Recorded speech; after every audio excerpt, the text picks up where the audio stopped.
Je vais commencer avec un petit plan de ce qui va nous occuper aujourd'hui. Donc, c'est un exposé qui s'est donné en deux parties. La première leçon avait été donnée par Jean-François. La seconde leçon donnée aujourd'hui par Gilles et moi-même est donc découpée en deux. Alors, qu'est-ce qu'il va y avoir dans la première partie? D'abord, je vais essayer le tour de force de vous résumer le cours de Jean-François en deux slides. Donc, évidemment, il n'y aura pas toutes les finesses et les subtilités, mais c'est juste pour nous rafraîchir la mémoire. Ensuite, je vais parler de différents modèles de jeux.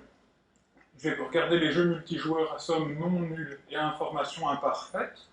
Et chaque fois, ce que je regarderai, c'est des jeux sur matrice et des jeux sur graphe.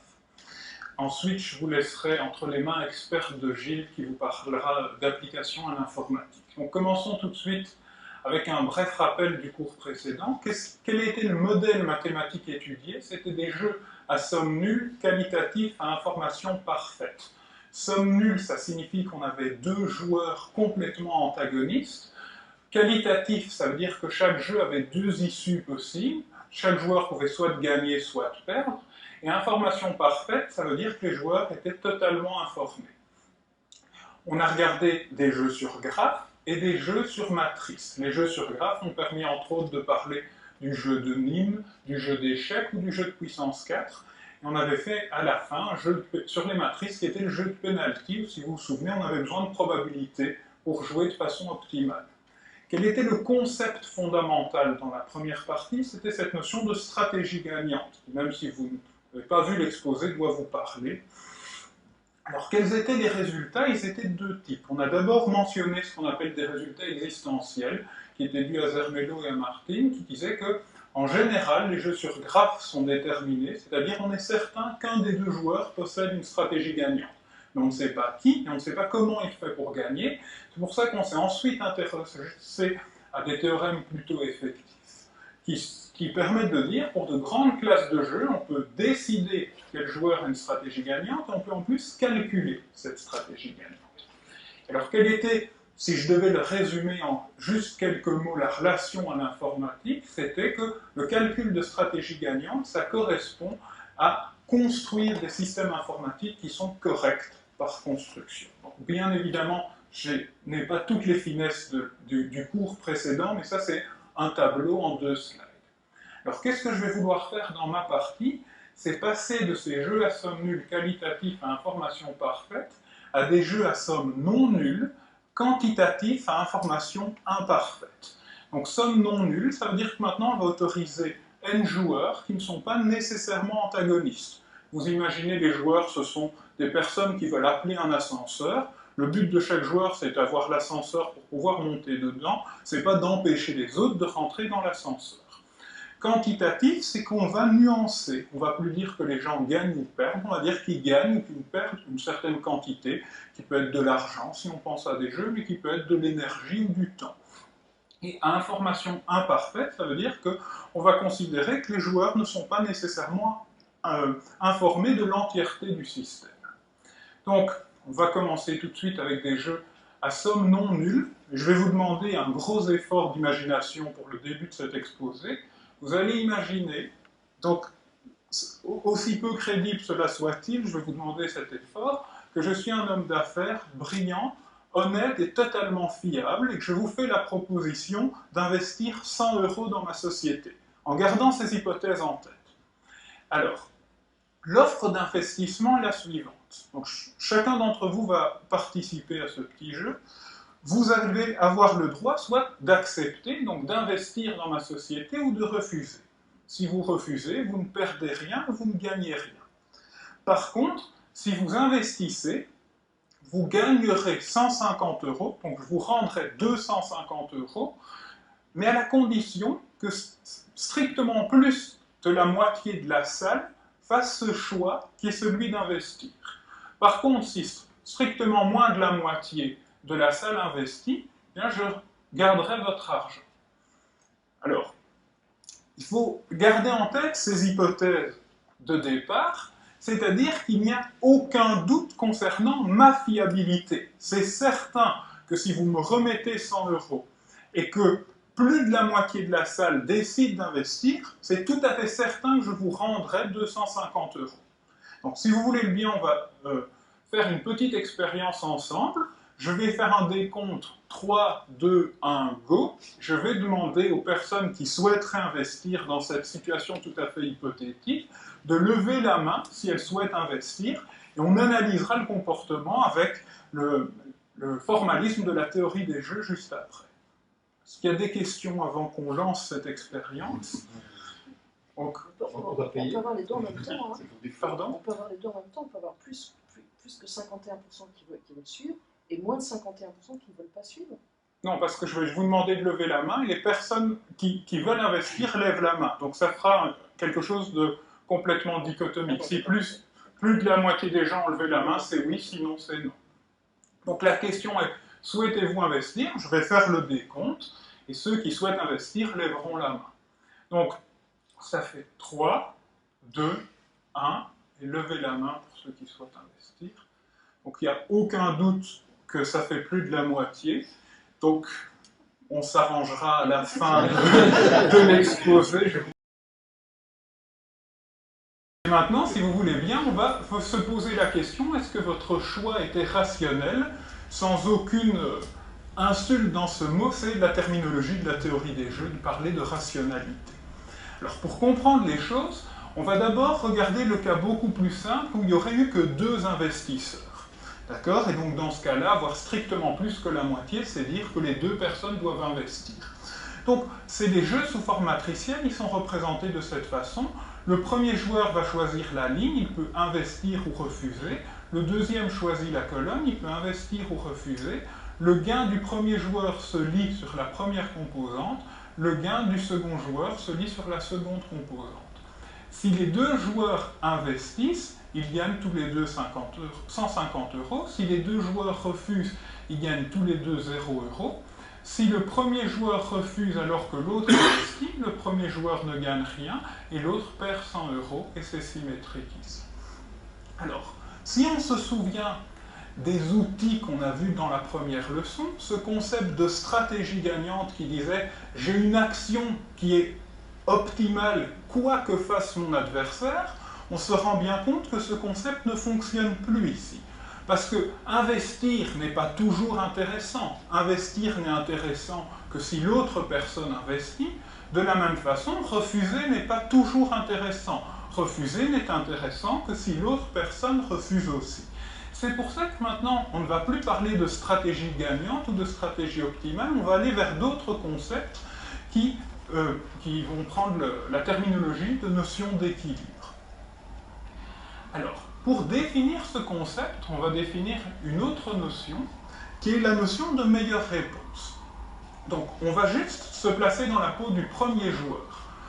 On imagine que votre adversaire vous a dit ce qu'il allait faire. Donc, on fixe une stratégie de votre adversaire, que j'ai notée S2, et on va dire que votre stratégie à vous, S1, est une meilleure réponse face à S2, si et seulement si, sachant que mon adversaire joue ça, ce que je fais est optimal, me permet de maximiser mon gain.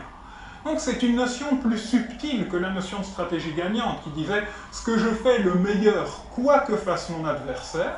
Ici on dit « sachant que mon adversaire fait quelque chose de fixé, ce que je réponds à cela est optimal ». Et c'est ça cette notion de meilleure réponse. Alors on va l'illustrer sur l'exemple. Si je sais que mon adversaire, donc le joueur colonne, investit, c'est-à-dire je suis le joueur rouge, je vais jouer dans cette colonne, j'ai le choix entre 150 et 0, mais je préfère 150, ce qui veut dire que la stratégie d'investir est une meilleure réponse face à la stratégie d'investir. De la même façon, si je sais que mon adversaire refuse, j'ai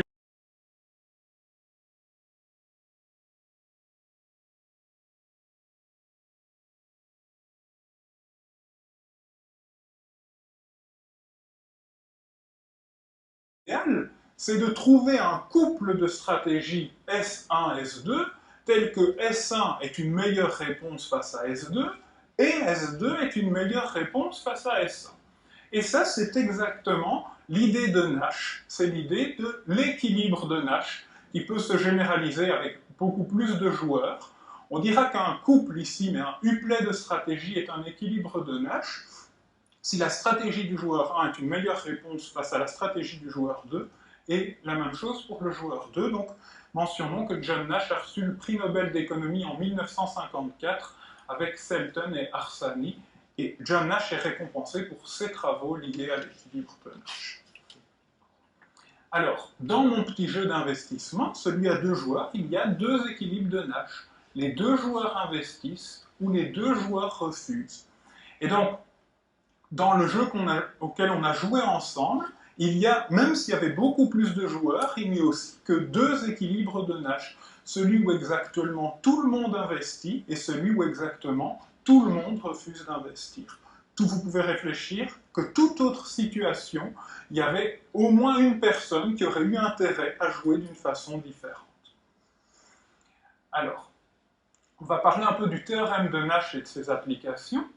Donc, Nash, non seulement a introduit cette notion, et il a prouvé que tout jeu fini, donc dès que la matrice est finie, admet un équilibre de Nash à partir du moment où les joueurs ont droit à des probabilités pour faire leur choix. Alors, ce que je voudrais faire avec vous, c'est pas vous prouver le théorème dans toute sa généralité, mais vous donner une idée du type d'argument qui est nécessaire à sa preuve. On peut montrer que pour trouver un équilibre de Nash, c'est équivalent à construire une certaine fonction qui est liée au concept de meilleure réponse et de trouver un point fixe de cette fonction. Donc, trouver des équilibres de Nash, c'est trouver des points fixes. Alors, qu'est-ce que c'est un point fixe d'une fonction? C'est un point x tel que f de x égale x. Alors, donc, des théorèmes d'existence d'équilibre de Nash, ça revient à des théorèmes d'existence de points fixes. On va faire un cas très simple. Je prends une fonction f qui va de moins 1, 1 dans moins 1, 1 et qui est continue. Je veux vous convaincre qu'elle admet nécessairement un point fixe. Alors, pour ce faire, on va faire la preuve ensemble. On va poser g de x qui est f de x moins x. Et on peut facilement se convaincre, c'est la ligne qui est ici, que les racines, si je trouve une racine de g, j'ai trouvé un point fixe de f. Parce que f de x0 égale x0, mais ça va exactement être les points qui annulent g. Donc, mon problème de trouver un équilibre de Nash qui revient à trouver des points fixes revient juste à trouver des racines, les racines de g. On constate, c'est les petits calculs qui sont ici, qui ne sont pas très compliqués, que g de 1 est nécessairement négatif, vu le domaine de f, et que g de moins 1 est nécessairement positif.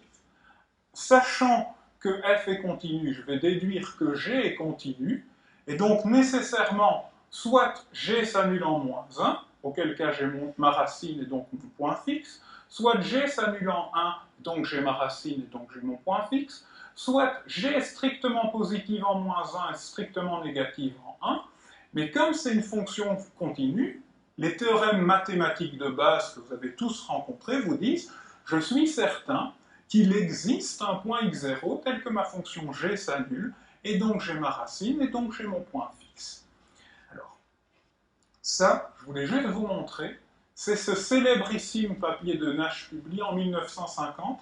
Il commence ici, il se termine là. Et c'est ça qui a valu le prix Nobel à Monsieur Nash. Et ce qui est assez marrant, c'est de constater que ici il y a une petite footnote, mais c'est écrit trop petit pour que vous puissiez lire, qui dit la clé de ce théorème, c'est un théorème de points fixes. Et il est dit l'auteur remercie le docteur David Game de lui avoir suggéré d'utiliser le théorème de Kakutani pour simplifier sa preuve. Bon, ça n'enlève rien au génie de Nash, évidemment. Alors, je veux donner, avant d'aller plus loin, une petite application en économie pour qu'on comprenne le concept d'équilibre de Nash et qu'on voit bien ce qu'il veut dire. On imagine, c'est ce qu'on appelle le duopole de Cournot. On imagine 2 sociétés qui produisent le même bien et qui ont juste le droit de choisir leur quantité de production et que leur bénéfice sera calculé automatiquement avec l'offre et la demande. Et ici, on a simplifié les choses, on dit qu'il n'y a que 3 niveaux de quantité de production, basse, moyenne et haute. Donc ça, c'est la petite matrice qui représente les gains des 2 firmes. Et on va constater que BB, ça semble bien pour tout le monde, parce que tout le monde gagne 4, mais ce n'est pas un équilibre de Nash. Pourquoi ? Parce que dans cette situation, si je regarde, je me place dans la peau de la première firme, j'ai une possibilité de faire 5. Donc ce n'est pas quelque chose qui est stable. Je ne peux pas dire que BB, on est dans le cas où B est une meilleure réponse face à B. Donc ce n'est pas le type de situation qu'on va rechercher dans la notion d'équilibre de Nash.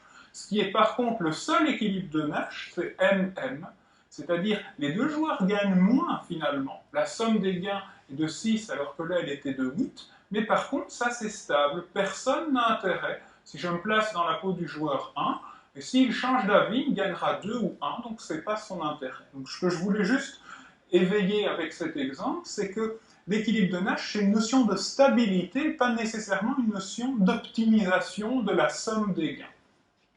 Alors, là je reviens à ce qui nous intéresse nous, donc je vais réévoquer une citation que Jean-François avait déjà évoquée.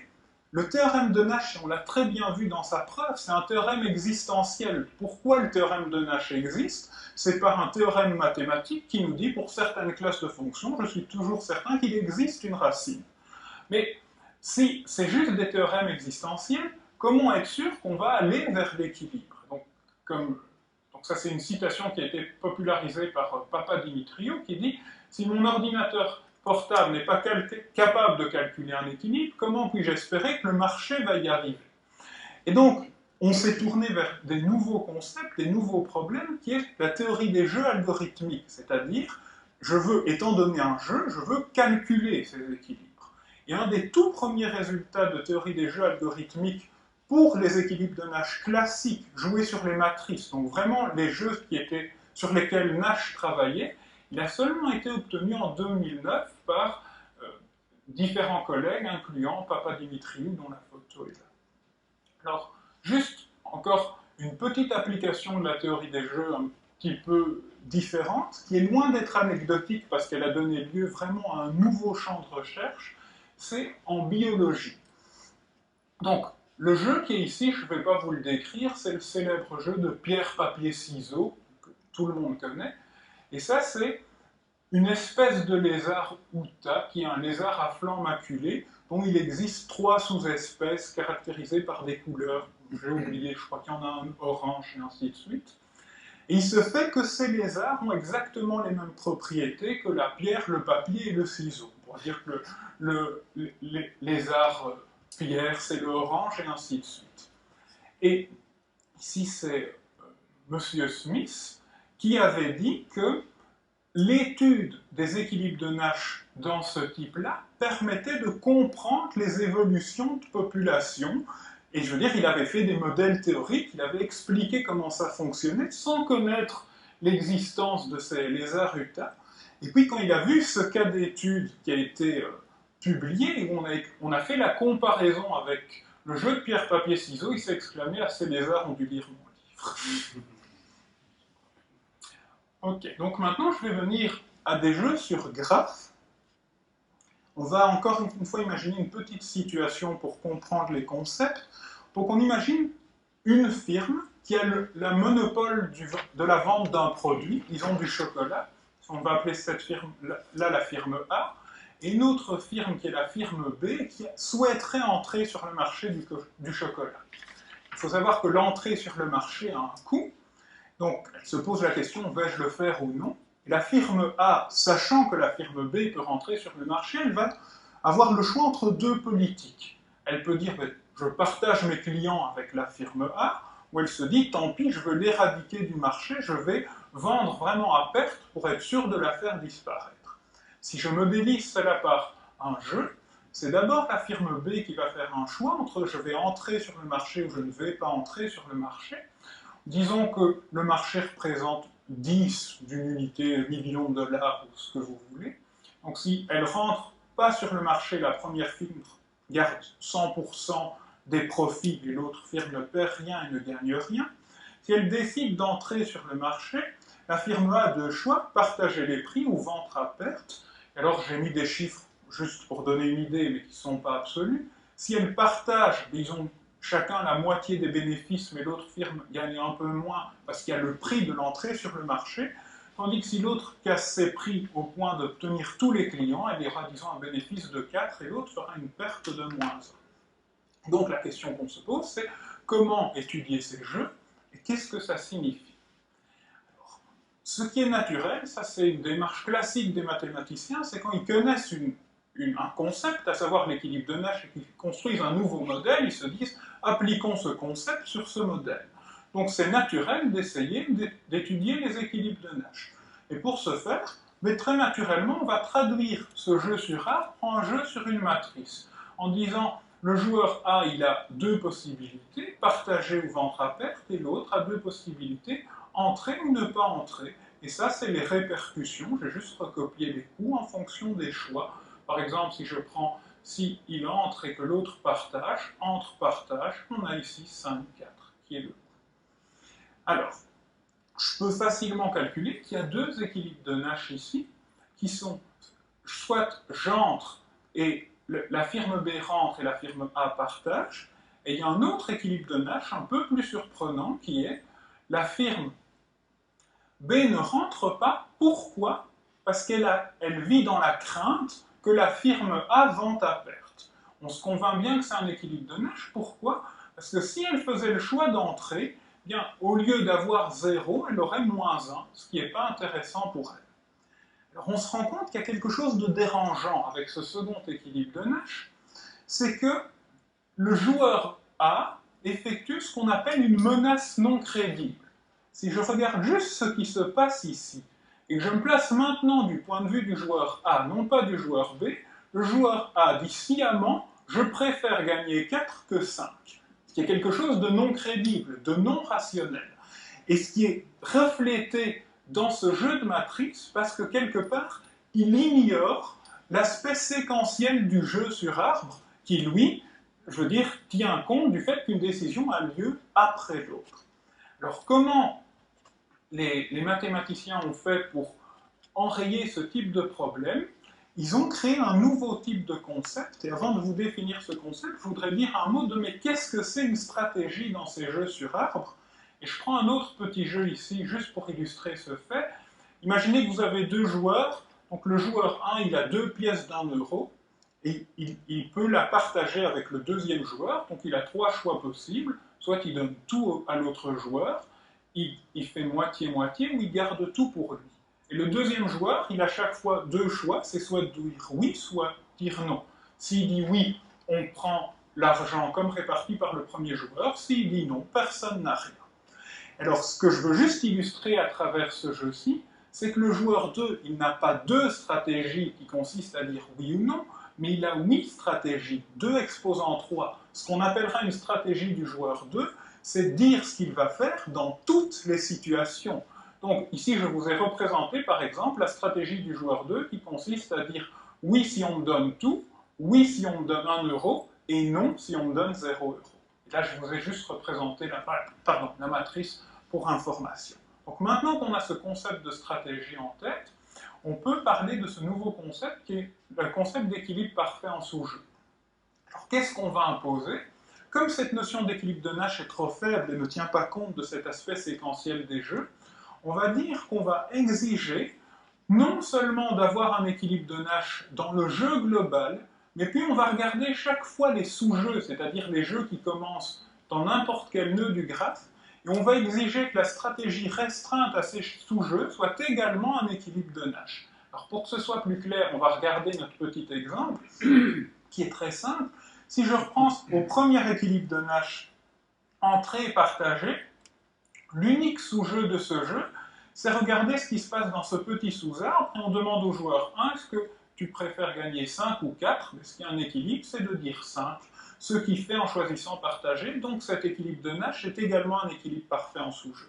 Par contre, dans l'autre équilibre, si je regarde toujours ce même sous-jeu, on demande au joueur A, veux-tu avoir 5 ou 4? Il dit, je préfère avoir 4, ce qui n'est pas rationnel, ce qui n'est pas un équilibre de Nash.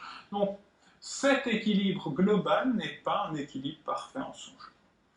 Alors, il y a un théorème du Hakoum qui dit que tout jeu joué sur un arbre fini admet un équilibre parfait en sous-jeu. Et la preuve, c'est une technique qu'on a vue avec Jean-François lors du précédent cours, c'est la backward induction. Si on part du bas, on va le faire sur ce petit exemple, Ici, ce joueur, on lui dit, est-ce que tu préfères avoir 5 ou 4? Il dit, ben, je préfère avoir 5. Donc il choisit cette action.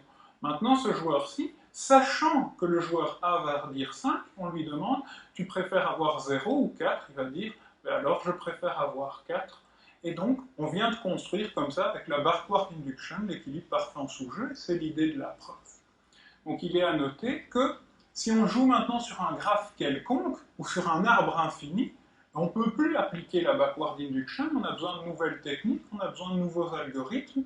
Et là, je vous ai juste mentionné 2 thèses récentes dans lesquelles on a considéré des équilibres parfaits en sous-jeu.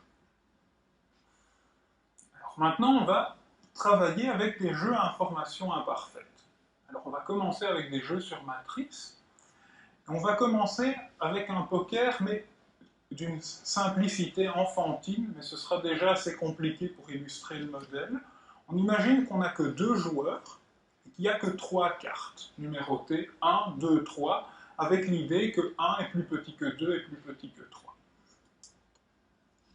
Chaque joueur va recevoir une seule carte qu'il peut observer, et évidemment il n'observe ni la carte de son adversaire, ni la carte qui reste sur la table, sinon ça perd tout son intérêt. Et chaque joueur a seulement 2 choix. Une fois qu'il a observé sa carte, il peut parier 10 € ou se coucher. Si l'un des 2 joueurs décide de se coucher, personne ne gagne, personne ne perd. Si les 2 joueurs décident de parier, ils retournent tous les 2 leurs cartes, et celui qui a la plus grande carte empoche les 10 € de son adversaire. Alors, on va commencer à modéliser ce jeu en modélisant l'information. C'est quoi l'ensemble d'informations? C'est l'ensemble de distributions de cartes possibles. Vu que je n'ai que 3 cartes et que chaque joueur en reçoit une, ça me fait 6 possibilités qui sont représentées ici. Où je vais utiliser, par exemple, si je prends 3 à 1, ça veut dire que le joueur 1 a reçu la carte 3 et le joueur 2 a reçu la carte 1. Alors, maintenant, on veut modéliser l'information de chaque joueur, donc ce qu'ils observent. Et ça va créer une partition de cet ensemble oméga. Ici, c'est l'ensemble qui représente le joueur 1 a obtenu la carte 3. Comment il faut le comprendre? Le joueur 1, il observe 3, et qu'est-ce qu'il sait? Il se dit, mais fatalement, mon adversaire a 1 ou mon adversaire a 2. Ici, c'est le joueur 1 a obtenu la carte 2, ici, c'est le joueur 1 a obtenu la carte 1. De la même façon, on peut partitionner l'ensemble des temps en fonction du joueur 2. Ceci représente le joueur 2 a reçu la carte 1. Alors, imaginons que le joueur 2 ait reçu la carte 1 et le joueur 1 la carte 2. Ça va être l'état des observations. Le joueur 1 va se dire, soit on est en 2-1 ou en 2-3, et le joueur 2 va se dire, soit on est en 3-1, soit en 2-1. Il faut remarquer qu'ils vont pouvoir tirer de tout ça une information quantitative, une information probabiliste, sous l'hypothèse que les cartes aient été distribuées de façon uniforme, qu'il n'y ait pas eu de triche dans la distribution. Donc si on fait cette hypothèse que les cartes ont été distribuées de façon uniforme, vu que j'avais 6 distributions possibles, chaque distribution a une probabilité 1/6. Et grâce aux règles de calcul de probabilité conditionnelle, bon, sur cet exemple c'est très simple, c'est juste illustratif, si je suis le joueur 1, que je sais que j'ai 2, et je me pose la question, quelle est la probabilité que j'ai la plus haute carte? C'est-à-dire, je voudrais calculer la probabilité que mon adversaire ait 1, sachant que j'ai 2. Eh bien, c'est le calcul classique qui dit que c'est la probabilité de l'intersection sur la probabilité de la condition, ce qui nous donne 1/2. Ce qui est ici très naturel quand on voit le dessin. On sait que si je suis dans cette situation, j'ai une chance sur 2 d'avoir ici G2, il a 1, donc j'ai l'avantage sur lui, et j'ai une chance sur 2 d'avoir 2 et qu'il ait 3, donc qu'il ait l'avantage sur moi. Donc ça, c'était juste, première chose, modéliser l'information, et deuxième chose, comprendre qu'on pouvait en tirer des informations quantitatives. Alors, qu'est-ce que je veux faire maintenant? C'est vous expliquer qu'est-ce que sera une stratégie dans ce cadre. Il n'y a pas que 2 stratégies, c'est pas juste parier ou se coucher, parce que vous avez le droit d'observer votre carte avant de prendre cette décision. Donc, encore une fois, comme dans l'exemple précédent, il y aura 8 stratégies. Pourquoi? Parce que l'ensemble des stratégies du joueur 1, on peut le voir comme l'ensemble des fonctions qui, en regardant l'observation, soit j'ai la carte 1, soit j'ai la carte 2, soit j'ai la carte 3, prendra la décision, je parie ou je me couche. Par exemple, une stratégie ici, là j'ai décrit juste une stratégie qui dit, si j'ai 1, je me couche, parce que je suis certain de perdre, mais dans les deux autres cas, je parie. Alors, encore une chose qu'on doit modéliser, qui n'est pas tout à fait évidente, c'est qu'est-ce que ça représente un gain maintenant. Alors, le jeu, on pourrait dire qu'on le coupe en deux, de cette façon-ci et de cette façon-ci. Ce qui est en rouge ici représente tous les cas où le joueur 1 a une meilleure carte que le joueur 2, et ici, c'est les cas où le joueur 2 a une meilleure carte que le joueur 1. Et en fonction qu'on est dans cette partie-ci ou dans cette partie-ci, ceci représente la matrice de gain. Vous remarquez que la seule différence, elle est ici et là. Donc, les deux joueurs ont chaque fois le choix entre parier et se coucher. Dès que l'un des joueurs se couche, tout le monde a 0. Par contre, si les deux parient, si on est dans le cas où le joueur 1 a une meilleure carte, c'est lui qui gagne et l'autre perd, mais dans l'autre cas, c'est l'inverse. Donc ça, on a donné à peu près toutes les informations pour modéliser un jeu à information imparfaite. Maintenant, qu'est-ce qu'il faut remarquer? C'est que si le joueur 1, il a tiré la carte 1, c'est-à-dire il est ici, il est certain qu'il a la plus mauvaise carte. S'il a tiré la carte 3, il est certain d'avoir la meilleure carte. Donc ces deux cas-là, il n'y a pas de probabilité. Le seul cas intéressant, entre guillemets, c'est ce cas-ci, où il tire la carte 2, parce que là, il y a une chance sur 2 qu'il gagne, une chance sur 2 qu'il perde. Alors, maintenant, on va se poser la question, mais qu'est-ce qu'un équilibre dans ce contexte? Donc la définition formelle est un peu pénible, j'ai essayé de vous en donner l'intuition là. On va dire qu'un profil de stratégie est un équilibre si et seulement si, quel que soit le oméga, donc quelle que soit la distribution des cartes, mon gain espéré en tenant compte de mon observation est optimal. Alors, c'est un peu compliqué à comprendre, donc ce que je vais vous dire, c'est que si les deux joueurs décident de se coucher seulement s'ils observent 1, ce n'est pas un équilibre. Je vais passer un peu de temps pour vous convaincre de ça. Par contre, si les deux joueurs décident de ne parier que quand ils ont 3, ça c'est bien un équilibre. Donc je vais revenir sur ce cas-ci. Donc le cas où les deux joueurs, cette stratégie elle paraît tout à fait raisonnable. Dire je me couche quand j'ai 1 et je parie si j'ai 2 ou j'ai 3. Je vais montrer que néanmoins ce n'est pas un équilibre. Et pour ce faire, pour vous montrer que ce n'est pas un équilibre, je dois vous montrer qu'il existe une distribution de cartes pour laquelle votre gain espéré n'est pas optimal. Donc, je vais fixer oméga qui est 2,1, donc je suis le joueur 1, j'observe 2, mon adversaire a 1 en l'occurrence, mais ce n'est pas important parce que on va calculer des gains espérés, ce qui veut donc dire qu'on est dans ce cas-ci avec probabilité 1,5 et dans ce cas-ci avec probabilité 1,5. Les deux joueurs sont informés que les deux joueurs jouent de cette façon. Donc, quel est le gain espéré du joueur 1? Il se dit, j'ai une chance sur 2 d'être dans cette situation. Mais si je suis dans cette situation, vu que mon adversaire a 1, il va se coucher. Je sais qu'il joue comme ça. Donc, avec probabilité 1,5, je gagne 0. J'ai une chance sur 2 d'être dans cette situation. Là, vu que mon adversaire a 3, il va également parier. Moi, j'ai dit que je pariais si j'avais 2. Mais qu'est-ce qui se passe dans ce cas-là? Je perds 10. Donc, mon gain espéré est de moins 5. Donc, quand j'observe 2, j'aurais mieux fait de me coucher. J'aurais gagné 0. Donc là, je vous prouve que ce n'était pas un équilibre. Et comme petit exercice qui n'est pas très difficile, je vous laisse vérifier que si les deux joueurs décident de ne parier que quand ils observent 3, ça c'est un équilibre, mais ce qui va se passer, c'est que finalement, on ne sera jamais dans une situation où les deux parient. Et donc, on arrive maintenant à la partie jeu information imparfaite sur graphe, et on va parler d'un jeu qui a eu lieu aux États-Unis dans les années entre les années 60 et 80, présenté par Monty Hall, qui a donné le célèbre problème du Monty Hall, et ce jeu s'appelait Let's Make a Deal. Le jeu, c'est le suivant. il y a un candidat qui fait face à 3 portes fermées, et derrière l'une d'elles se trouve une superbe voiture, et derrière les 2 autres se trouve quelque chose comme une chèvre. Donc le jeu se déroule toujours de la même façon. Le candidat qui, bien entendu, ignore où se trouve la voiture, doit choisir une porte. L'étape d'après, le présentateur qui, lui, sait où se trouve la voiture, ouvre une porte, et derrière cette porte, immanquablement, il y a une chèvre.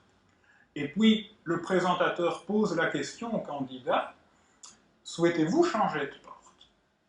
Donc on se place dans la peau du candidat et on se demande, est-ce qu'il doit dire oui, est-ce qu'il doit dire non, est-ce qu'il doit faire un choix plus compliqué? Donc on va essayer de comprendre ça et de voir ce que devrait dire le candidat. C'est notre question, que doit faire le candidat?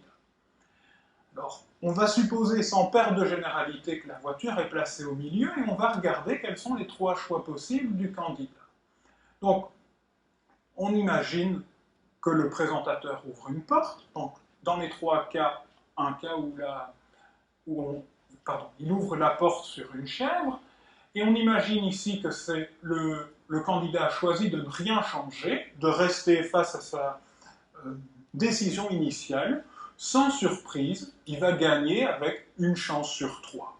Donc ça, il n'y avait pas besoin d'avoir de grandes réflexions pour se dire, il y a une chance sur 3, je choisis, je ne change pas mon choix, je gagne avec une chance sur 3.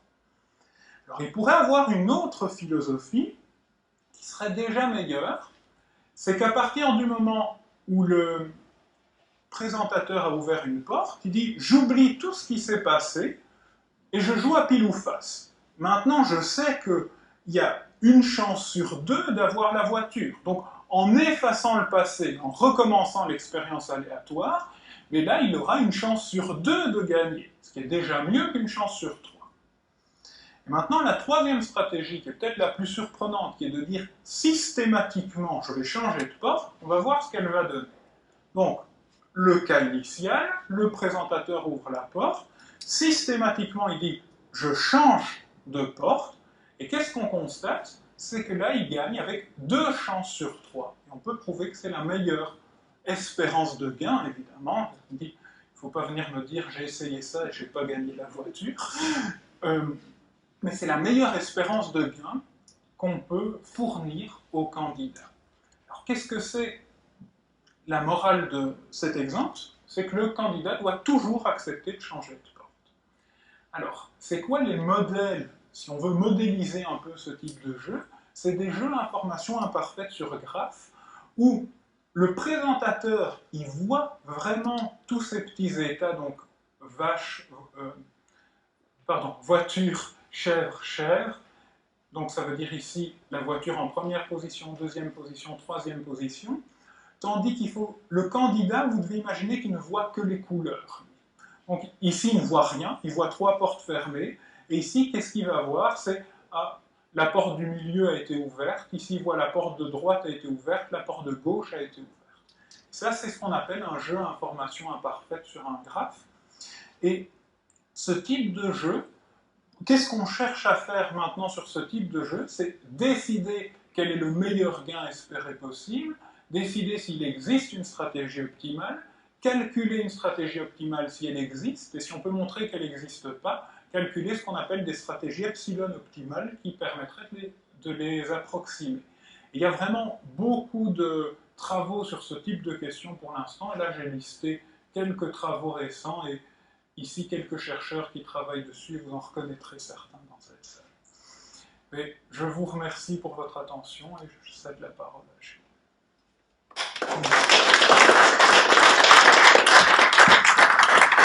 Voilà, bonsoir à tous. Merci à Thomas pour cette première partie de leçon. Donc je vais avoir le plaisir de terminer donc, ce cours conférence en parlant d'aspects plus applicatifs. Alors Jean-François et Thomas ont déjà évoqué assez bien les applications en informatique de la théorie des jeux, en parlant essentiellement des aspects de synthèse, de construction automatique de programmes qui sont corrects. Et donc c'est essentiellement cette application-là dont je vais parler dans cette dernière partie de leçon. Et donc j'ai essayé de trouver un sous-titre amusant pour cela. Donc j'appelle ça de l'informatique artisanale à l'informatique industrielle. Donc d'une certaine façon, nous sommes jusqu'à présent dans une ère d'informatique artisanale où les informaticiens font encore énormément de choses à la main.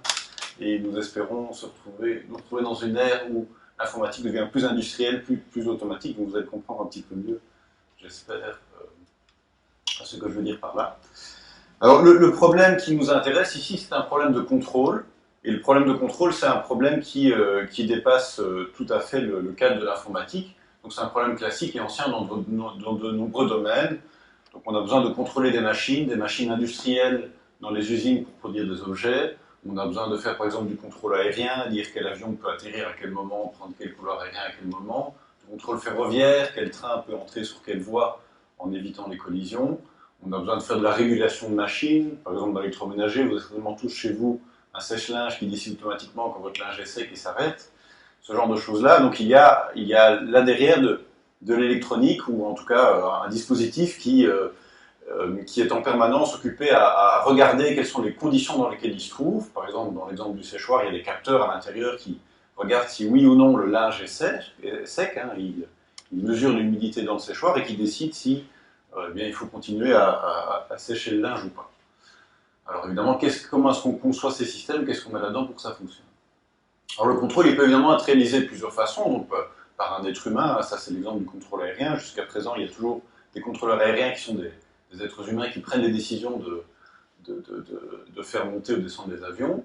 Alors de façon mécanique pendant longtemps, donc je vous ai mis ce petit exemple ici qui est extrait d'une encyclopédie des années 1900 qui sont les découvertes et les grandes inventions du 19e siècle. Alors vous avez peut-être déjà vu ça dans les films, on voit ça parfois sur les anciennes locomotives à vapeur, on voit ces espèces de dispositifs assez rigolos avec deux boules qui tournent. Alors pendant longtemps j'ai cru que c'était quelque chose qu'on mettait dans les films parce que voilà, sur une locomotive il faut qu'il y ait des objets qui bougent un petit peu dans tous les sens, ça fait bien. En fait non, ça a une véritable utilité, ça permet de réguler en fait l'arrivée enfin en tout cas dans le cas des locomotives, de réguler l'arrivée de vapeur dans les pistons de la locomotive, tout simplement parce que ceci est connecté aux roues. Donc plus les roues tournent vite, plus par la force centrifuge, ces boules vont se soulever. En se soulevant, elles vont fermer une valve, ce qui va permettre de réguler la vitesse de la locomotive. Et quand elle ralentit, eh bien, naturellement, les boules redescendent, et bien, la valve s'ouvre de façon à obtenir une certaine régulation. Donc c'est un système purement mécanique, mais qui a fait ses preuves, qui fonctionne très bien.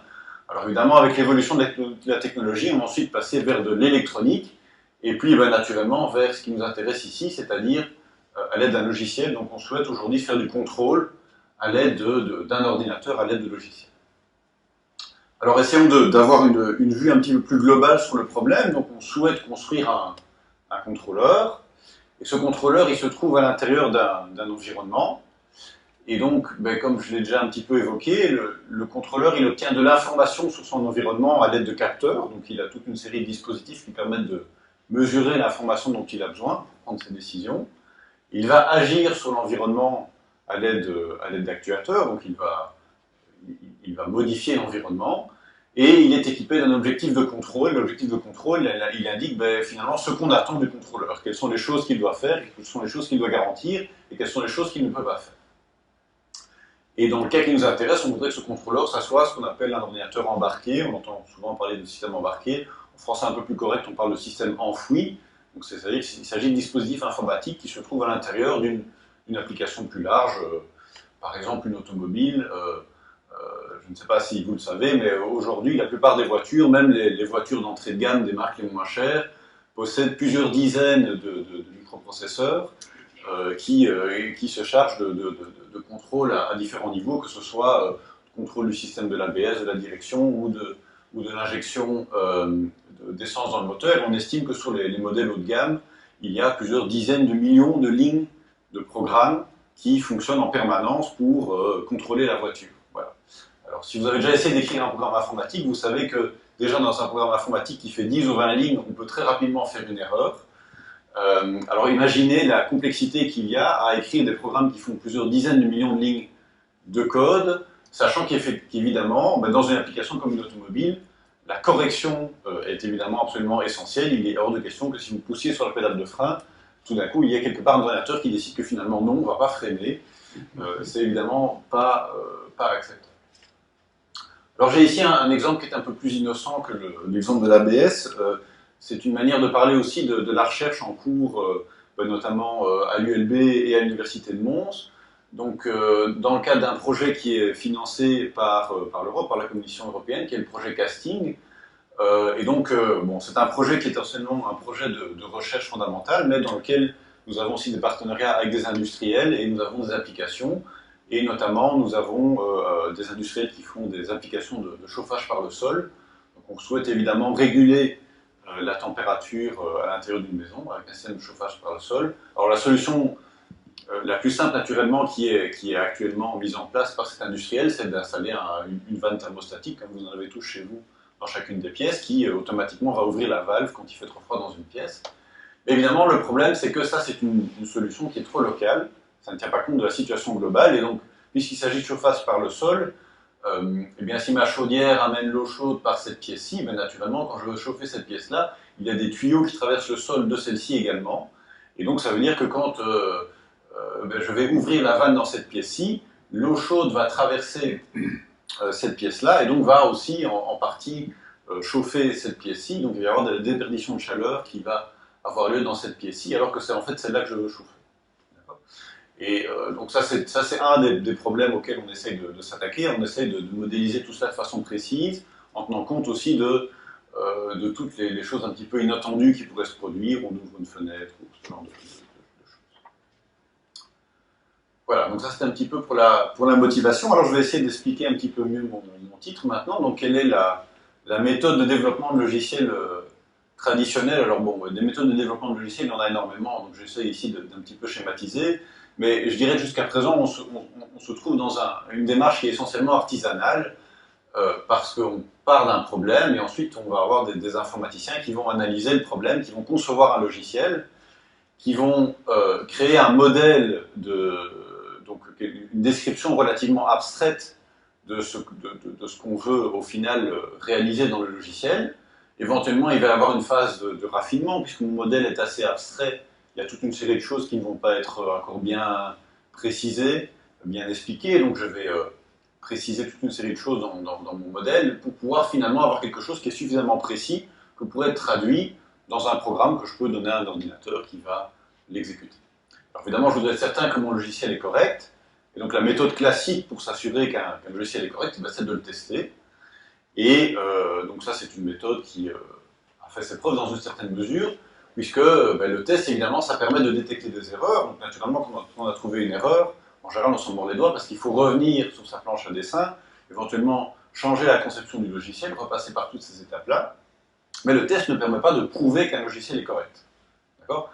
Pourquoi ? Tout simplement parce qu'il y a toujours des cas qui n'ont pas été testés. Donc, puisqu'ils n'ont pas été testés, on n'a pas de certitude.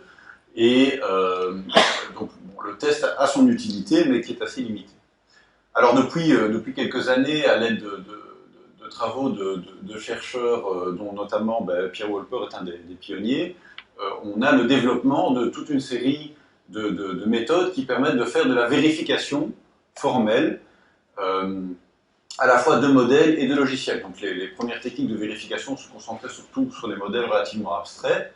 Aujourd'hui, on arrive vers des systèmes qui permettent de vérifier des logiciels. Alors que ça veut dire vérifier, ça veut dire qu'à l'aide d'un logiciel, on va, de façon automatique, générer une preuve au sens mathématique, c'est-à-dire une série d'arguments qui vont permettre de prouver qu'effectivement, le logiciel est correct, ou bien éventuellement trouver une erreur, et à ce moment-là, devoir recommencer à concevoir le logiciel.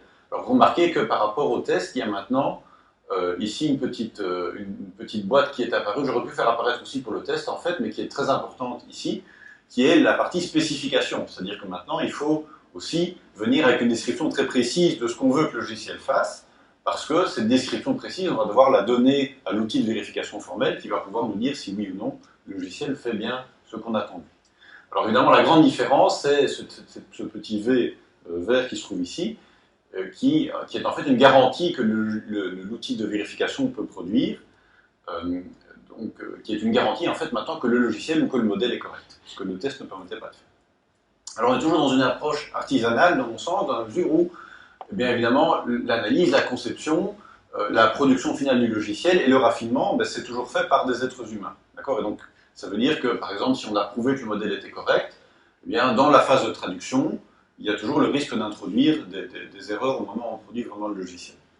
Alors évidemment, ce qu'on souhaite obtenir, ce sont des méthodes, ce qu'on appelle en général les méthodes de synthèse. Ce sont des méthodes dans lesquelles on a ici un outil totalement automatisé qui reçoit une description du problème, c'est-à-dire l'environnement, pour reparler de synthèse de contrôleur, l'environnement dans lequel se trouve mon contrôleur, une spécification de ce que doit faire mon contrôleur, et ensuite, sur la seule base de la description du problème, l'outil de synthèse va soit dire ben non, écoutez, c'est pas possible de construire un contrôleur pour cette demande-là, soit va créer un modèle qui va être suffisamment précis que pour être directement traduit en un logiciel qui, lui, sera correct par construction. Il n'y aura pas besoin de le revérifier ou de le retester, puisqu'il a été construit de façon automatique à partir d'une spécification, on est certain qu'il va respecter la spécification. Donc ça, c'est, je dirais, le programme à long terme. Et donc, pour résoudre ce problème de synthèse, ben, comme ça a déjà été évoqué dans les exposés précédents, on va raisonner dans le cadre de la théorie algorithmique des jeux, dont Thomas a déjà parlé. Jean-François également. Alors donc des modèles de jeu, ben, on en a vu toute une série dans les exposés de Jean-François et Thomas. Alors quels sont les modèles qu'on va retenir, sachant qu'ici on essaye vraiment d'avoir des outils qui vont pouvoir être utilisés en pratique, je dirais. Alors, dans le cadre de cette présentation, je vais me limiter à des modèles qui sont relativement simples, qui sont des modèles de graphes. Je terminerai la présentation sur des idées d'extension qu'on pourrait utiliser. Alors, qu'est-ce que c'est un graphe? Eh bien, c'est quelque chose qui ressemble à ça.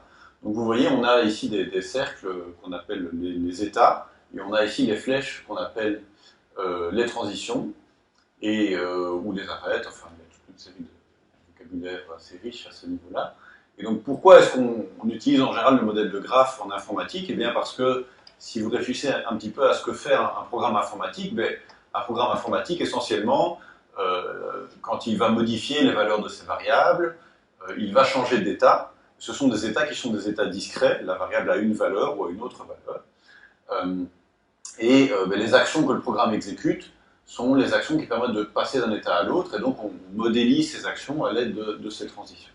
D'accord? Donc ça, je dirais le modèle de graphe ou le modèle d'automate, c'est vraiment un modèle qui est tout à fait naturel pour les programmes informatiques. Et alors, à partir de ce moment-là, eh bien, on peut exprimer une exécution du programme comme étant, par exemple, un chemin dans ce graphe. Donc vous voyez que j'ai commencé sur ce nœud-là, sur cet état-là, qui est indiqué comme initial avec cette petite flèche, et puis je suis un chemin que je pourrais continuer. Et donc ça, c'est une exécution possible, une séquence d'actions du programme, et je peux observer ainsi la séquence des états que traverse mon programme.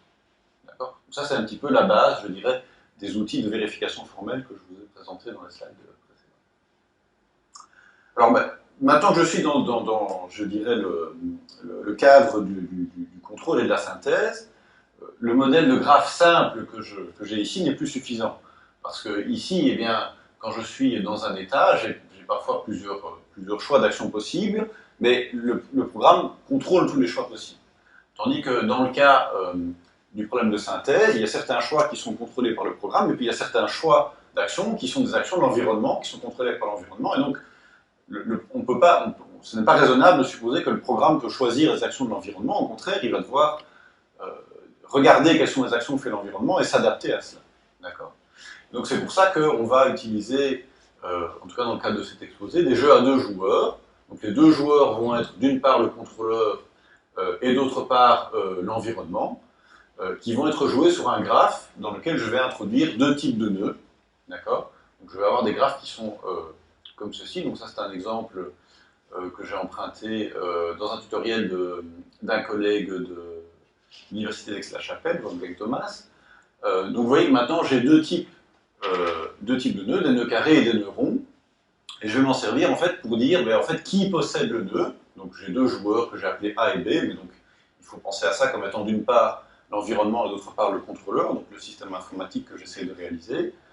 Et donc l'idée essentiellement c'est que quand mon système est dans un état qui est modélisé par un nœud, eh bien c'est le joueur qui possède le nœud qui va décider de la prochaine action.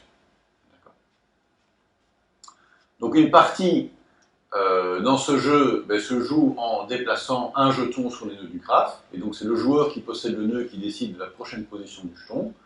Donc si je décide de commencer mon jeu dans cette position-là, comme ceci c'est un nœud du joueur B, c'est B qui va décider du successeur, donc il pourrait par exemple décider de suivre la flèche et venir ici. À ce moment-là, c'est le joueur A qui décide du successeur, et je continue comme ça. Je peux continuer ad infinitum.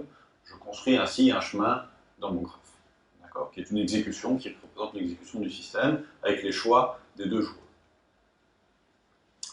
Alors, je vais regarder, dans le cadre de cette présentation, pour essayer de bien vous faire comprendre que, au-delà des résultats essentiellement existentiels qui ont été présentés dans les exposés précédents, il y a vraiment moyen, je dirais, de raisonner de façon automatique sur ces modèles, et donc de vraiment créer des outils informatiques qui vont analyser ces modèles et qui vont pouvoir nous calculer des stratégies gagnantes que je vais ensuite utiliser pour réaliser le contrôleur dont j'ai besoin. D'accord ? Donc, je vais regarder un type de jeu en particulier, qu'on appelle les jeux d'accessibilité, et je vais essayer de vous convaincre qu'il y a vraiment des algorithmes que je peux exécuter, que je peux réaliser sous forme de programme informatique pour résoudre ces jeux d'accessibilité.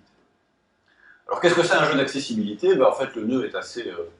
le nom est assez révélateur.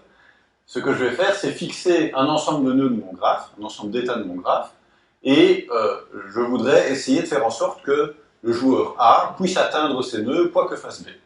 Quels que soient les choix qui vont être faits par l'environnement, je veux que mon contrôleur, le joueur A, ait toujours la possibilité de visiter ces nœuds-là, parce que ça représente des états dans lesquels mon système doit se trouver. Par exemple, dans le cas de mon système de régulation de température, l'objectif, ça pourrait être en fait la température que je veux atteindre.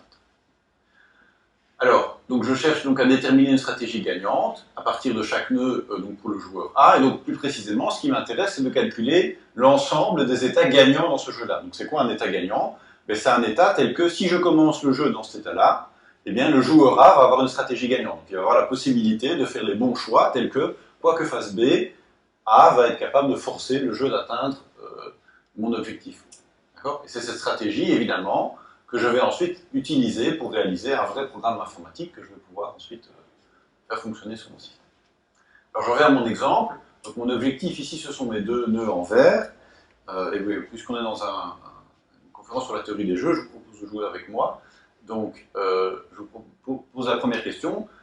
A possède-t-il une stratégie gagnante à partir de ce nœud-là? Donc c'est un nœud qui lui appartient, qu'il contrôle, mais c'est pas parce qu'il contrôle ce nœud-là qu'il peut contrôler toute la partie, qu'il peut garantir que la partie va forcément atteindre l'objectif. Alors, qu'est-ce que vous en pensez? Oui. Alors la réponse est oui. Alors pourquoi est-ce que la réponse est oui? Eh bien parce qu'en fait, si à partir de ce nœud-là, le joueur A décide d'aller dans ce nœud-ci, alors c'est sûr qu'on tombe dans un nœud qui n'appartient plus au joueur A, que le joueur B contrôle, mais en fait, le joueur B est coincé là parce que, quels que soient les choix qu'il fasse, il va être obligé de visiter l'objectif. Pourquoi? Parce qu'à partir d'ici, il n'a pas d'autre choix que d'aller ici, et là, il n'a que deux choix, soit d'aller dans l'objectif, et dans ce cas, A remporte la partie, soit d'aller dans ce nœud-ci, à partir duquel, à nouveau, il n'a pas d'autre choix que de visiter l'objectif. Auquel cas, A remporte la partie. Alors, de nouveau, on peut se poser la question, A possède-t-il une stratégie gagnante à partir de ce nœud? Alors bon, avec l'explication que je viens de vous donner, vous vous rendez compte que oui, il a une stratégie gagnante. J'utilise cet exemple simplement pour vous montrer qu'il y a il y a des nœuds qui peuvent être gagnants pour le joueur A, même si ce ne sont pas des nœuds qui appartiennent au joueur A. D'accord? Pourquoi? Tout simplement parce que si je commence la partie dans ce nœud-là, même si A n'a aucune décision à faire, toutes les décisions que B va faire seront bonnes pour A. Par contre, A possède-t-il une stratégie gagnante à partir de ce nœud? Je vous rappelle, quoi que fasse B, je veux être certain de pouvoir me retrouver dans les nœuds verts.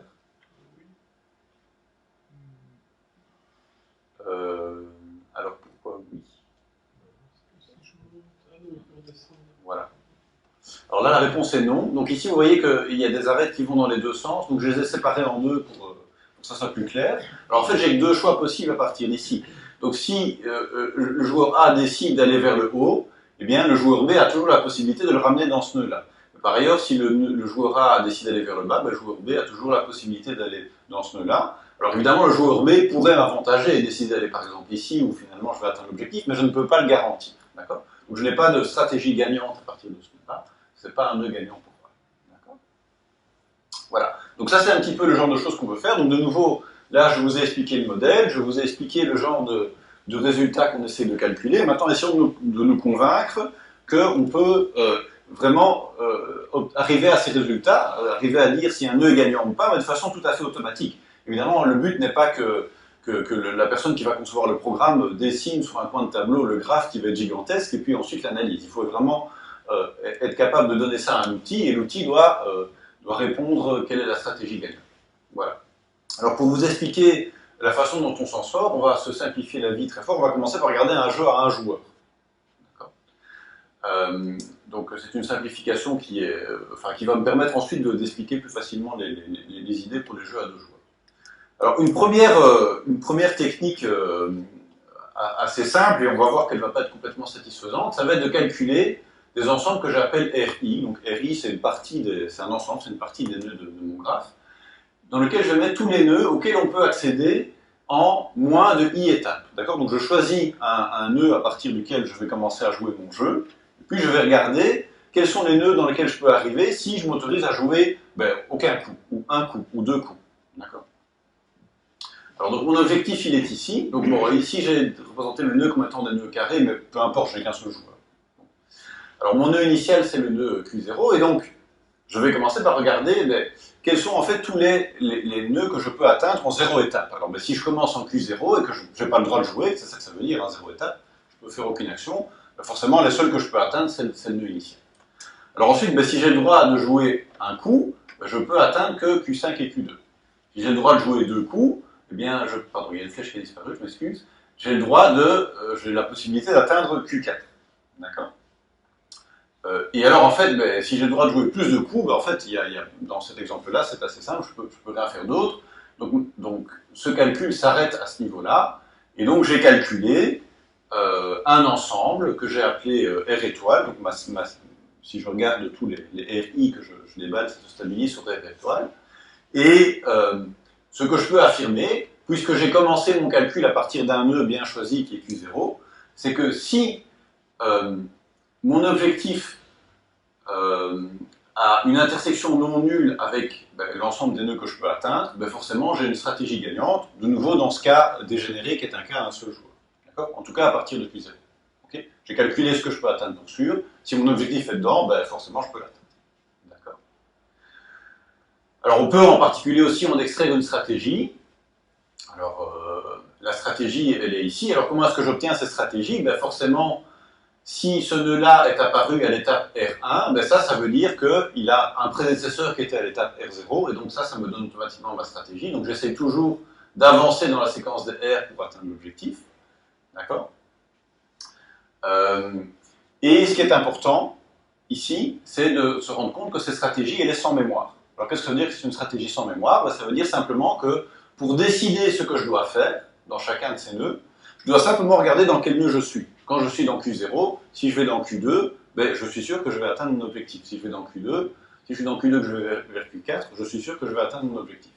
Alors pourquoi c'est important d'avoir des stratégies sans mémoire ? Rappelez-vous que ma stratégie, au final, je veux la réaliser sous forme d'un programme informatique. Et donc si mon programme informatique, il est obligé de retenir l'historique de tous les états par lesquels le système est passé pour prendre sa décision, forcément il ne va pas être très efficace. D'accord ? Alors, une stratégie sans mémoire, ça ne veut pas dire forcément que mon système informatique ne va pas avoir besoin de mémoire du tout. Évidemment, il y a toujours besoin de mémoire pour le faire fonctionner. Mais en tout cas, je sais que simplement en regardant l'état actuel, c'est-à-dire en regardant les valeurs que me donnent mes capteurs à un moment donné, par exemple, je peux prendre la bonne décision pour aller vers le bon état. D'accord ? Donc ça, c'est le genre de choses qu'on désire dans ce genre d'application. Alors, donc cet algorithme permet de répondre à la question « peut-on gagner depuis Q0 ?» D'accord ? Mais je n'ai pas immédiatement d'informations sur les autres nœuds. Donc je vous rappelle que ce que je voulais, en fait, c'était calculer l'ensemble des états qui sont gagnants. C'est-à-dire tous ceux à partir desquels je suis sûr d'atteindre mon objectif. Donc si vous regardez, par exemple, ceci, vous avez ici les états Q1 et Q3 qui sont gagnants, mais que je n'ai pas vus parce que je ne peux pas les accéder à partir de Q0. Et puis par ailleurs, j'ai aussi calculé l'état Q5 qui, lui, ne peut pas atteindre l'objectif. D'accord. Ok, alors, comment est-ce que je peux maintenant répondre à cette question, toujours dans ce cas simple de jeu à un seul joueur, de quels sont finalement tous les nœuds gagnants? Je veux connaître tous les nœuds gagnants. Alors en fait, l'idée c'est de prendre le problème à l'envers, c'est-à-dire au lieu de partir d'un nœud initial et d'essayer de voir si je peux atteindre l'objectif, ce que je vais faire, c'est que je vais partir de l'objectif et je vais regarder quels sont tous les nœuds qui peuvent atteindre cet objectif. Donc je calcule maintenant une séquence d'ensemble BI, où donc j'ai pris mon problème à l'envers, j'ai dit BI, c'est l'ensemble des nœuds qui peuvent atteindre l'objectif en moins de I étapes. Donc je reprends mon exemple. Mon objectif, c'est toujours Q4, et ben ça, c'est B0. Si j'ai pas le droit de faire, si j'ai le droit de faire aucune action dans mon jeu, eh bien, il n'y a que dans l'objectif que je suis certain d'atteindre l'objectif. Alors, quels sont les nœuds qui peuvent atteindre l'objectif en une étape? Simplement, je déballe les flèches à l'envers, d'accord? Et puis, quels sont les... oups, pardon, je m'excuse. Q5 ne devrait pas être dedans. Quels sont les nœuds qui peuvent atteindre l'objectif en deux étapes? Eh bien, ce sont tous les nœuds sauf Q5, désolé. Donc ça me donne l'ensemble des nœuds qui sont gagnants. D'accord? Ok. Donc je calcule cette séquence B étoile, et donc de nouveau, je peux en extraire une stratégie sans mémoire, donc toujours en mettant Q5, je m'excuse, en dehors de cet ensemble. Je peux calculer une stratégie gagnante pour chacun de mes. D'accord? Okay. Alors, comment est-ce que je peux maintenant adapter cet algorithme pour résoudre le problème maintenant à deux joueurs? Puisque j'ai regardé un cas simple qui a un seul joueur, et je vais maintenant calculer des ensembles, je vais appeler AI, qu'on appelle les attracteurs. Pourquoi attracteurs? Tout simplement parce que je veux être certain d'arriver dans l'objectif, et donc je veux calculer l'ensemble des nœuds vers lequel, à partir desquels le joueur A peut attirer le jeu, d'où le terme attracteur, vers l'objectif. Okay. Donc l'ensemble AI, ça va être maintenant l'ensemble de tous les nœuds à partir desquels le joueur A peut forcer la partie à atteindre l'objectif en moins de I étapes. Et donc, regardons comment on peut les définir. Alors, de nouveau, je vais adopter une approche qui est une approche en arrière, donc je vais partir de mon objectif. Donc forcément, si j'ai le droit de ne jouer aucun coup dans mon jeu, eh bien A0, c'est l'objectif. D'accord? Alors maintenant, la question, c'est comment est-ce que je fais pour calculer l'attracteur en I étapes? Donc comment est-ce que je fais pour calculer l'ensemble des nœuds qui me garantissent d'atteindre l'objectif en moins de I étapes? Donc c'est cet ensemble-ci que je veux calculer. Alors, mais clairement, si je connais l'attracteur en I-1 étape, et tous ces nœuds-là, ils doivent être à l'intérieur de l'attracteur en I étape. Okay? Parce que si je veux atteindre en moins de I étapes, je sais que tous ces nœuds-là permettent d'atteindre l'objectif en moins de I-1 étape. I-1, c'est forcément plus petit que I, donc forcément, cela permet aussi d'atteindre l'objectif en moins de I étapes. Okay? Alors maintenant, il faut que je regarde en fait les nœuds qui sont juste à la frontière de cet ensemble-là. Donc quels sont les nœuds qui ont une transition qui va dans l'attracteur en I-1 étape pour obtenir mon attracteur en I étape. Alors, si j'ai maintenant un jeu du joueur A, d'accord, donc j'essaie de calculer des stratégies pour le joueur A. Donc autrement dit, je me place à la place du joueur A et je peux prendre des décisions sur les nœuds du joueur A. Donc, puisque je peux prendre des décisions sur les nœuds du joueur A, mais si en particulier j'ai une de ces décisions qui est favorable pour moi joueur A, c'est-à-dire qui m'amène dans l'attracteur en I-1 étape dans laquelle je suis sûr que je vais atteindre mon objectif, dans laquelle j'ai une stratégie pour atteindre mon objectif, forcément ce nœud-là, je le mets dans mon attracteur en I étape. Okay? Pourquoi? Parce que peut-être que ceci ne m'amène pas dans l'attracteur en I-1 étape, peut-être que ça m'emmène complètement en dehors de ce qui m'intéresse, mais en tout cas j'ai un choix qui me convient, donc je le mets dedans. Okay? Et clairement, en faisant ce choix-là, je vais atteindre en moins de I étapes, puisqu'à partir de là, j'atteins en moins de I moins une étape, plus une étape, ça fait bien I au plus. Alors ensuite, si j'ai un nœud du joueur B, donc le joueur B c'est mon adversaire, je ne contrôle pas ce qu'il fait, mais tel que tous ces choix sont favorables pour moi. C'est un des exemples qu'on avait vu tout au début. D'accord? C'est pour ça que j'ai barré cette flèche-ci, il n'y a pas de flèche comme ceci, tous les successeurs sont dans l'attracteur en I-1 étape. Eh bien celui-là il est bon pour moi aussi, il est bon pour le joueur A, et donc je le mets aussi dans l'attracteur en I étape. Par contre, ce que je ne vais pas mettre dans l'attracteur en I étape, ce sont les nœuds du joueur A tels que toutes les transitions sont en dehors de l'attracteur en I-1 étape, ou tous les nœuds du joueur B tels que il y a une transition qui m'arrange, mais il y a d'autres transitions qui ne m'arrangent pas. D'accord? Donc ici, il est possible que le joueur B m'amène vers l'attracteur qui m'intéresse, mais il n'y a rien qui me le garantit. Donc, ceux-là n'iront pas dans l'attracteur en I étape. D'accord? Et donc, à nouveau, je peux donner une définition formelle donc, de ces ensembles d'états AI. Donc je commence avec l'objectif, et puis ensuite, vous voyez, vous reconnaissez un petit peu ce que j'ai fait avant. Donc à l'étape I+1, je reprends l'attracteur à l'étape I, et puis j'ajoute tous les états du joueur A qui peuvent aller dans l'attracteur en l'étape I, et tous les états du joueur B telle que tous les successeurs vont dans l'attracteur à l'état I, d'accord. Et cette séquence, ben, je la calcule, ça se stabilise à nouveau vers un ensemble, et ça c'est l'ensemble de tous les nœuds qui sont gagnants pour cet objectif d'accessibilité. Alors je reviens sur mon exemple. Donc calculons l'attracteur sous cet exemple-ci. Donc voici donc toujours mes deux nœuds qui sont l'objectif, je veux être certain de pouvoir les atteindre. L'attracteur en 0 étape, eh bien c'est l'objectif. Alors essayez de voir quels sont les nœuds qu'on va ajouter maintenant dans l'attracteur en une étape. Donc, je rappelle que pour rajouter une étape d'attracteur, ce qu'on fait, c'est qu'on regarde les nœuds qui sont juste à la frontière. Donc les candidats potentiels, c'est celui-ci, puisqu'il y a une transition qui va vers l'attracteur. Celui-ci et celui-là, alors lesquels va-t-on ajouter? Alors, on ne va pas les mettre tous.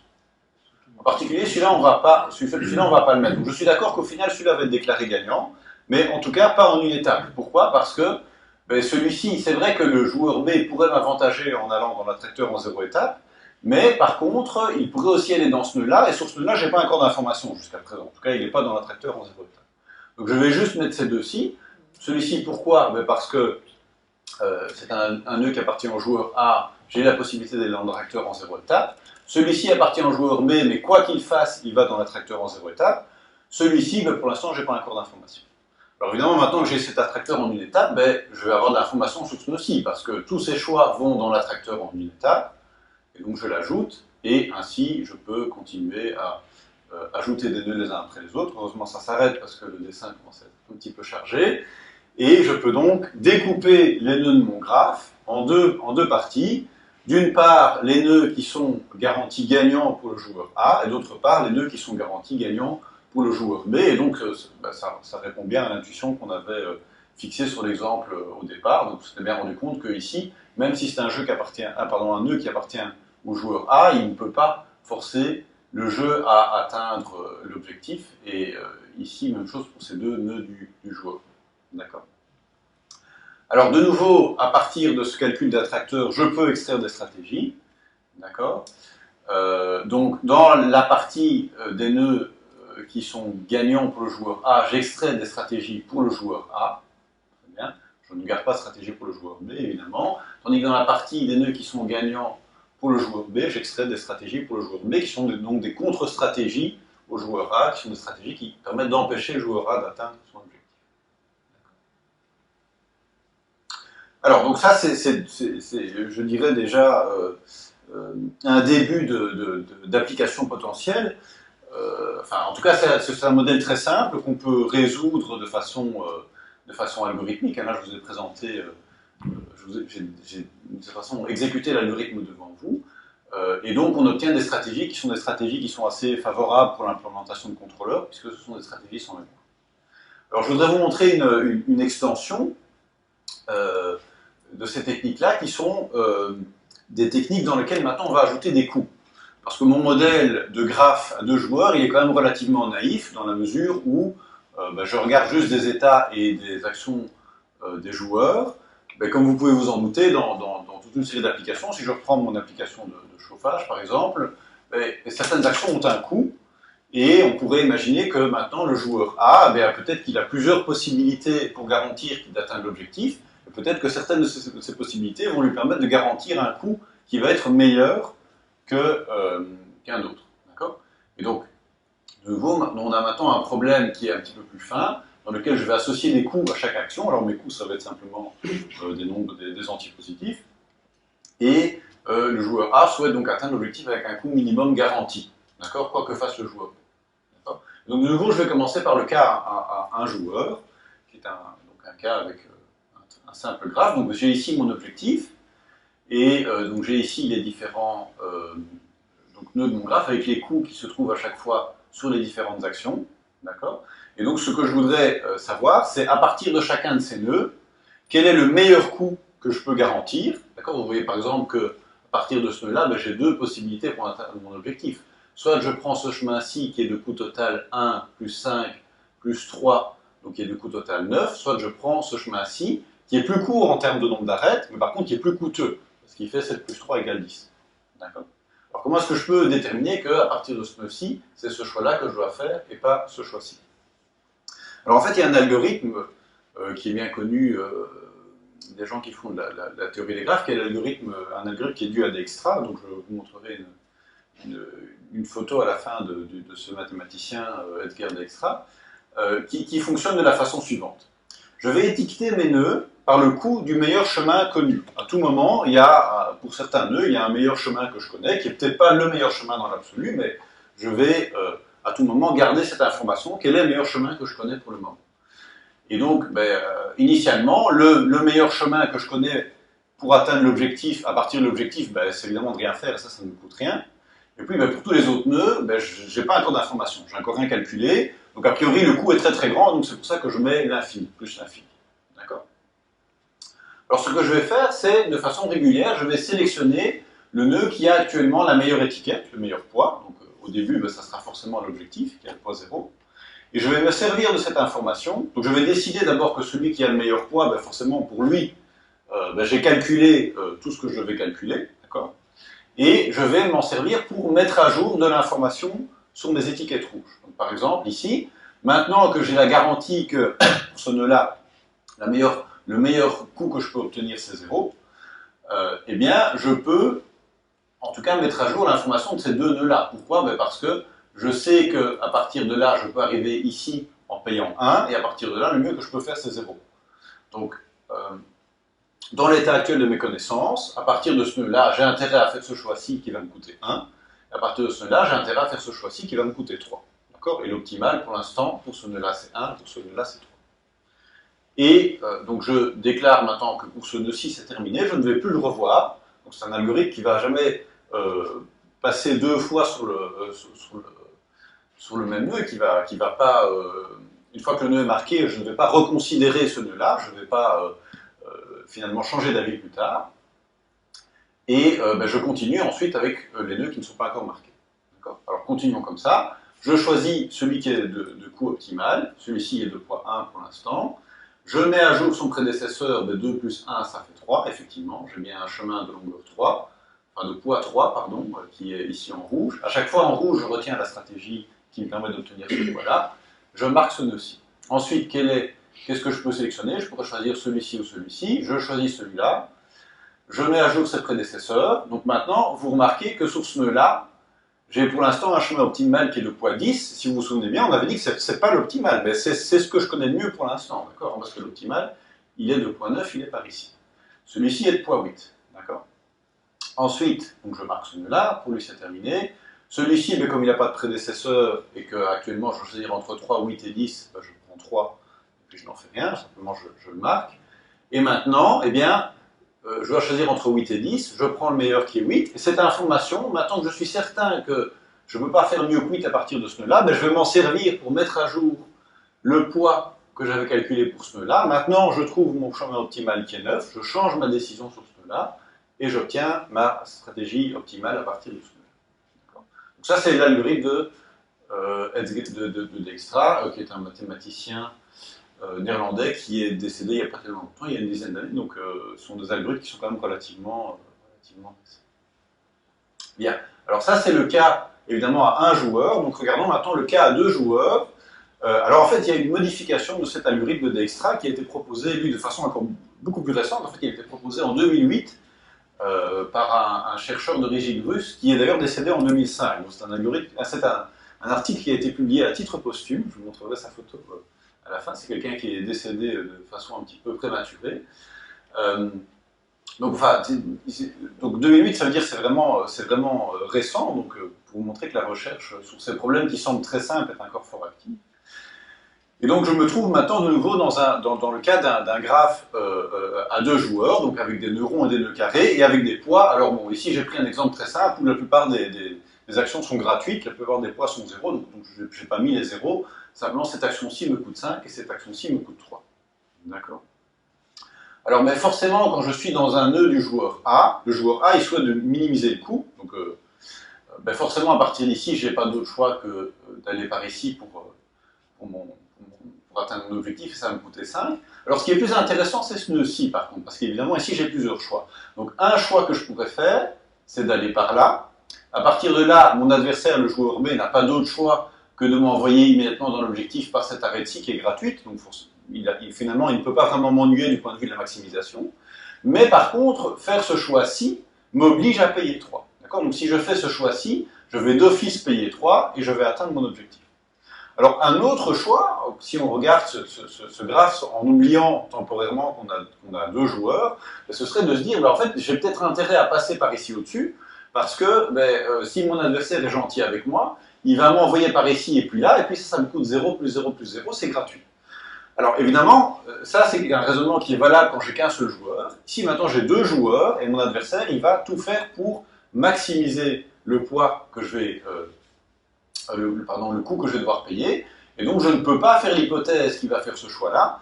Je dois regarder le pire cas pour mon adversaire, et le pire cas pour l'adversaire, ce serait de m'envoyer par là, où soit je risque de me retrouver à cycler et de jamais atteindre mon objectif, soit je risque de payer 5. D'accord? Donc ce qui est pire que les 3 que je peux garantir par ici. Alors, donc l'algorithme d'Extra peut être un petit peu modifié, donc vous allez voir sur l'exemple comment on modifie cet algorithme pour obtenir ça. Donc de nouveau, j'étiquette mes nœuds de cette façon-ci, avec le poids optimal que je peux garantir, 0 pour l'objectif, infini pour le reste. Et donc de nouveau, je prends celui qui a le meilleur poids, je mets à jour les prédécesseurs. Alors j'ai mis ici les stratégies maintenant de l'adversaire du joueur B en vert, les stratégies en rouge pour le joueur A.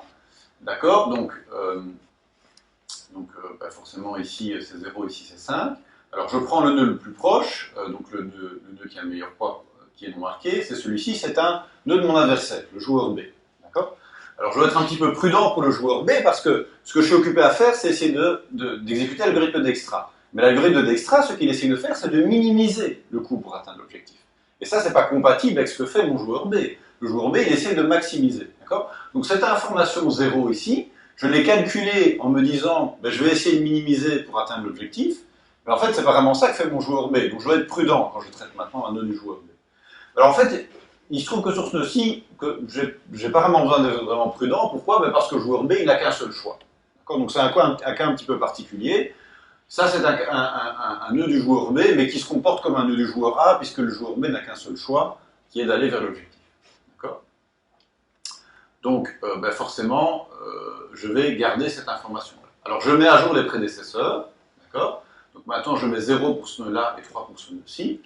Alors, vous remarquez que ce 0 que j'ai calculé sur ce nœud-là, ce n'est pas l'optimal pour le joueur B. D'accord? Donc, toujours dans l'objectif que le joueur B veut maximiser, le joueur B, il a plutôt intérêt à passer par là pour essayer de me faire payer 5. D'accord? Alors, comment est-ce que je traite maintenant ce nœud? Comment est-ce que je modifie? Jusqu'à présent, j'ai fait vraiment l'algorithme d'Extra de base. Comment est-ce que je modifie mon algorithme pour tenir compte du fait que maintenant, ce joueur, il a plutôt intérêt à m'envoyer par là? Eh bien, tout simplement en me disant que, voilà, ce choix qui a été fait ici pour le joueur B, qui est donc de chercher le chemin minimum, mais c'est forcément un choix qu'il ne va pas faire. D'accord? Donc le chemin minimum, quand j'ai qu'un seul joueur, ou dans le cas du joueur A, c'est le choix que le joueur A va faire. Le chemin minimum pour le joueur B, c'est forcément un choix que le joueur B ne va pas faire, puisqu'il essaie de maximiser. D'accord?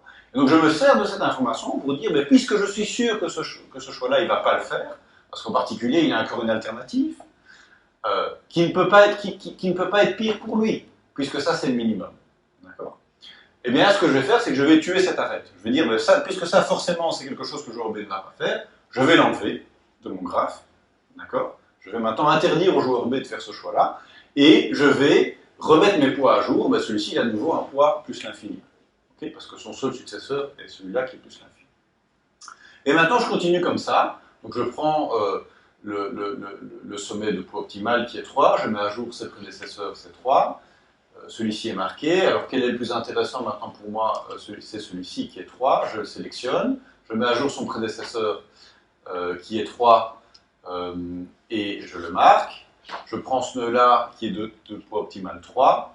Je le marque, il n'y a rien d'autre à faire. Et puis finalement, je traite le dernier nœud de poids 5 et je le marque parce que de nouveau, il n'a pas de prédécesseur. Et maintenant, vous pouvez vous convaincre. Donc, je reviens maintenant sur le graphe de départ où en remettant l'arête que j'avais supprimée, que ce qu'on a calculé en rouge, c'est bien les choix qui sont optimaux pour le joueur A qui essaie de minimiser le coût pour atteindre l'objectif, et ce qui est indiqué en vert, c'est ce que le joueur B a intérêt à faire pour maximiser le poids. Donc lui, le joueur B, il a intérêt à m'envoyer par là. Alors évidemment, son espoir, ce serait que moi, je choisisse d'aller par ici pour payer 5, mais de nouveau, le jeu est complètement symétrique. Le joueur B ne peut pas garantir que je vais me tirer une balle dans le pied. Donc forcément, le maximum que le joueur B peut garantir à partir de ce nœud-là, c'est 3, parce que moi, joueur A, je vais plutôt avoir tendance à essayer d'optimiser mon poids, de diminuer mon coût en passant par ici en obtenant un coût de 3. D'accord ? Donc de nouveau, ben là, on a des stratégies gagnantes sans mémoire que je vais être amené à implémenter dans un contrôleur. C'est un algorithme qui est dû à plusieurs chercheurs, donc, notamment Leonid Kashyan, qui est apparemment relativement célèbre dans un domaine différent de la théorie des jeux, mais donc qui fait partie des auteurs de cet article publié en 2008 et qui est malheureusement décédé à l'âge de 52 ans en 2017. Alors bon, vous remarquez que j'ai un petit peu triché, en tout cas j'ai été prudent, c'est-à-dire que j'ai pris uniquement des poids qui étaient positifs, mais pas de poids négatifs. Alors évidemment, dans beaucoup d'applications, j'ai envie de mettre des poids négatifs.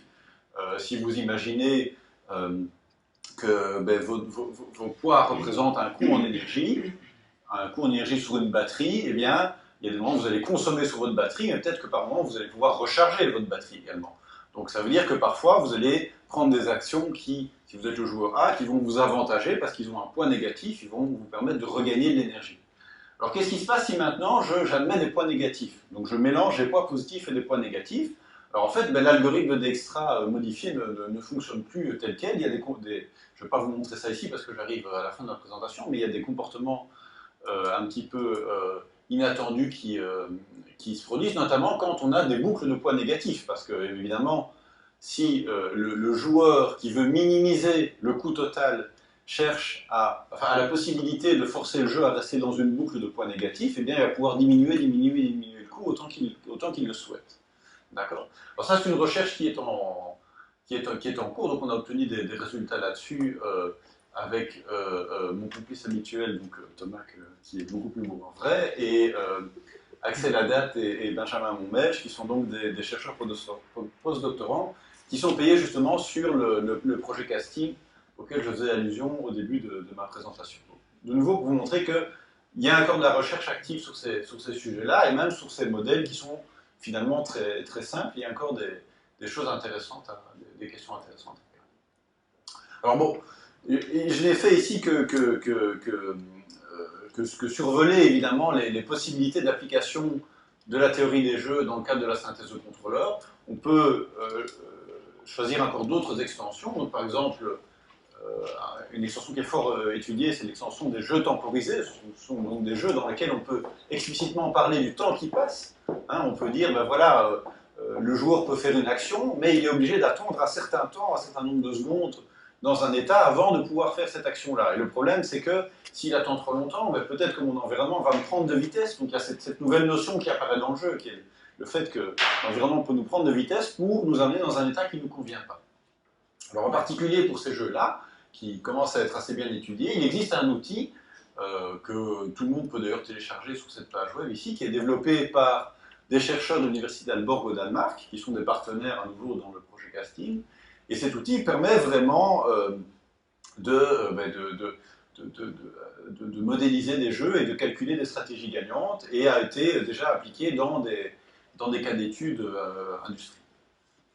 Voilà, je termine ma présentation là-dessus, donc j'espère vous avoir convaincu que cette théorie des jeux a des applications tout à fait concrètes en informatique, et je pense que Thomas et moi nous sommes prêts à répondre à toutes vos questions. Merci beaucoup.